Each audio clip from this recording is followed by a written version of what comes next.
Actually, the reason I'm calling is because something that Tracy said several years ago. She was dealing with Eric the Watchmaker. I don't know if you guys remember that particular episode. No, sorry. No. Okay. Anyway, it's about the Kalam thing, and Okay. and it's funny because it keeps coming up. It's been coming up just about every episode you guys are on. Well, sure. Christians seem to think it's a really good argument and keep using it. Yeah. Yeah. Well, let me just go through what I understand about theoretical physics. Are you, no. Okay. Are you a theoretical physicist? No, I am a amateur theoretical physicist. I follow Sean Connery, Sean Connell, and. Do you have formal education in theoretical physics? No. Okay. Does that disqualify me? No, but it also means we're not very inclined to accept your word for something that you understand about physics. I mean, it's nothing personal. You wouldn't accept my word for something I said about, Renaissance history or something that I know very little about, right? Yeah, but this is something that's come up a lot, and you guys are aware of a lot of the physics that's going on, the arguments that are being brought up on physics. So what I'm going to tell you is, and I'll make it really short, I don't know how much time we have, I'm going to just say very quickly what is the main issues right now in theoretical physics as to where we are, where we're going. According to a guy who isn't a physicist. Got it. Yeah. Yes, please. I am not a physicist. All right. Okay. So when we start with the Big Bang, that's a start, right? We don't know what happened before the Big Bang. Sure. But we're pretty sure about what happened at the Big Bang or just right after that. Well, yeah, approximately 10 to the minus something seconds. Yeah. Right. Wait a minute, are you a theoretical physicist? Nope. None of us in this conversation are those. I actually had the number at the top of my head at one time, but I'm getting older, so what are you going to do? Okay, so it starts off being very tiny, very dense, very hot. There's no coordinates within it. There's no inside or outside. It's very smooth. Entropy is very low, and there's a lot of potential energy. Okay, and as the universe progresses, it cools down. We got the formation of atoms and planets and galaxies. And now we know that the galaxies are speeding away from themselves at ever increasing speeds.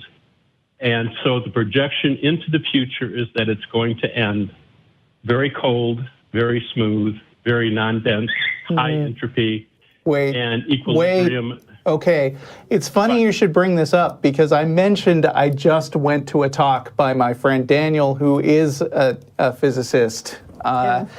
And this was actually one of the things he talked about, that for a while there was some amount of uncertainty about whether the universe would continue expanding and die of cold, basically, or would collapse back in on itself and crunch. That pretty much, Larry Krauss and Sean Connell, both of them, and a bunch of other physics. I've been watching this stuff for a long time. Yeah, but I mean, this is one of those things that as he mentioned, we had no idea about, and we're starting to solidify more answers about right now, and the answers are somewhat surprising, and that's why that's why the concept of dark matter came up. But I'm not sure how long an explanation you want this to be. Where are you going with this?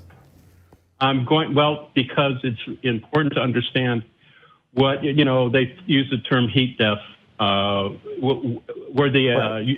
But you already said something wrong, which is that people assume that there's going to be a heat death of the universe, and that's actually not where we're at right now. No, I'm sorry, I have to disagree with you. If you check with theoretical physicists... I did! He just went to... This week, I went to a talk by a guy who works at CERN. Okay. what I'm saying, I understand that, okay? Okay. But these are models, and the models that are being presented are trying to answer the question of what, the basic question is this: when things become at a state where there's total equilibrium, everything is cold, how do you get back to a state in which everything is dense and very small? And that is the problem. So Sean, okay, but I just said.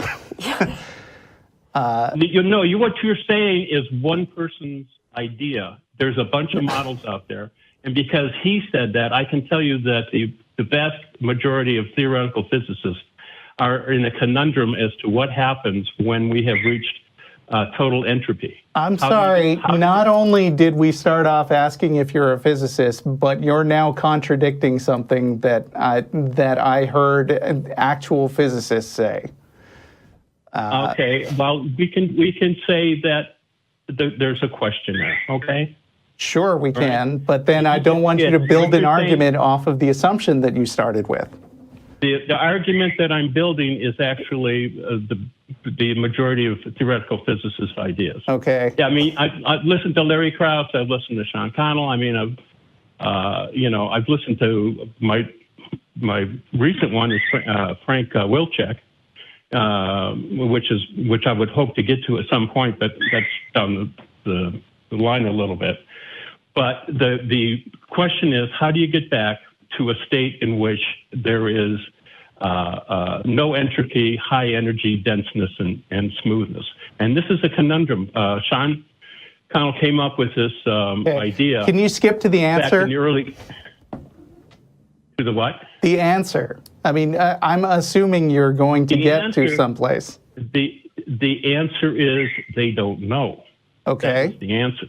The answer is they're trying to develop models that will get them to the point of how do we get back to a state of high energy, low entropy, small dimension, and an expanding universe.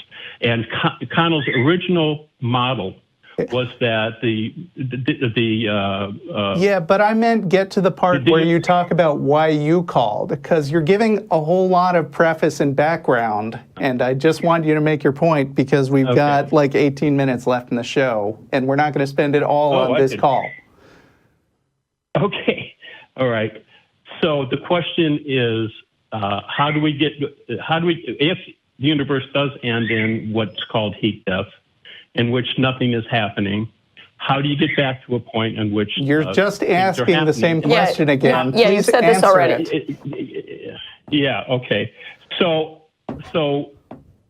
that is basically the question. What I'm bringing up is a conundrum that. Yeah. What's the answer? Yeah. Right now, you want me to give you the answer? I want you to get to the point of why you called. You have a point to make, right? Make it. I can't make a point until I get to a basic understanding of what the problem is. All right. Well, let us know when you get to that understanding. Yeah.